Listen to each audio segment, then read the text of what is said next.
சிறகடிக்க ஆசை சரியில்லை. அடுத்த வரை எபிசோடில் நம்ம வாசுதேவன் இருந்துட்டு சில அடியாட்களுக்கு நல்லபடியாக செஞ்சு முடிச்சிட்டீங்க, இந்தாங்க உங்ககிட்ட பேசின மாதிரி இந்த பணத்தை நீங்கள் வச்சுக்கோங்க அப்படின்னு சொல்லிட்டு, இனிமேல் அந்த நீத்து என் மாப்பிள்ளை பக்கமே திரும்பி பார்க்கக்கூடாது, அதே மாதிரி இந்த பழியும் என் மாப்பிள்ளையோட அண்ணன் மேலே முத்து மேலே போயிடுச்சு அப்படின்ற மாதிரி சொல்லி பணத்தை கொடுக்குறாங்க. சரியான நேரத்தில் நம்ம ஸ்ருதி வந்துடுறாங்க.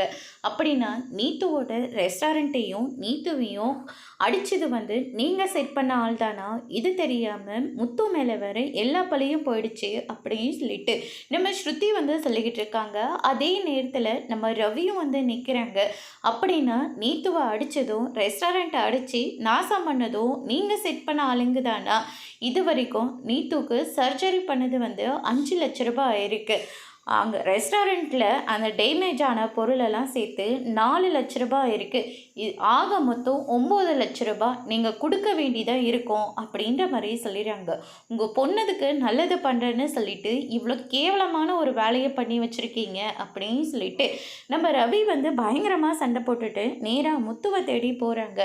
நான் உன்னை சந்தேகப்பட்டிருக்க கூடாதுரா, ஆனால் நான் உன்னை சந்தேகப்பட்டுட்டேன், என்னை மன்னிச்சிடு அப்படின்னு சொல்லிட்டு இந்த வேலையெல்லாம் பண்ணது ஸ்ருதியோட அப்பா தான்டா அப்படின்னு சொல்லிட்டு ரவி முத்துக்கிட்ட மன்னிப்பு கேட்குறாங்க. என்னதான் இருந்தாலையும் நீ என் தம்பிடா, ஆனால் என்னை சந்தேகப்பட்டுட்டேன்னு சொல்லி ரொம்ப வருத்தப்பட்டேன், ஆனால் நீ என்னை புரிஞ்சுக்கிட்டல, அதுவே போதும் அப்படின்ற மாதிரி சொல்கிறாங்க. அதோடு இன்னைக்கான பிரம்ம முடிச்சிருக்காங்க.